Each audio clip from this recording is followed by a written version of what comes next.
ভাইয়া, প্রতিদিন আমার কলেজ যেতে দেরি হয়ে যায়, তুমি আমার জন্য একটা স্কুটি কিনে দাও প্লিজ। ঠিক আছে বোন। ম্যাম আমাকে 3000 টাকা এই স্কুটিটা দিন। এই ফকিন্নিগুলা কোথা থেকে আসে? সিকিউরিটি, এই ফকিন্নিকে ঘাট ধাক্কা দিয়ে বের করে দে। শালা ফকির নিয়ে আইছে 3000 টাকা স্কুটি নিতে।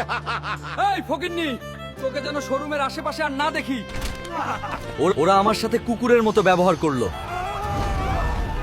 সবাই পালাও, শহরে ড্রাগন হামলা করেছে। কি শহরে ড্রাগন হামলা করেছে? এই ড্রাগন, তুই এখান থেকে চলে যা, নইলে তোকে পুঁতে ফেলবো। আমি কাউকে ভয় পাই না।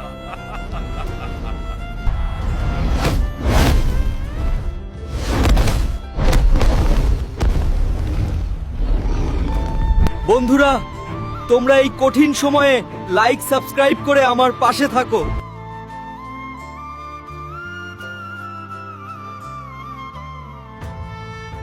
প্রিয় শহরবাসী, আমাদের প্রিয় হাল্ক ভাইজান এই শহরকে বিপদ থেকে রক্ষা করেছেন।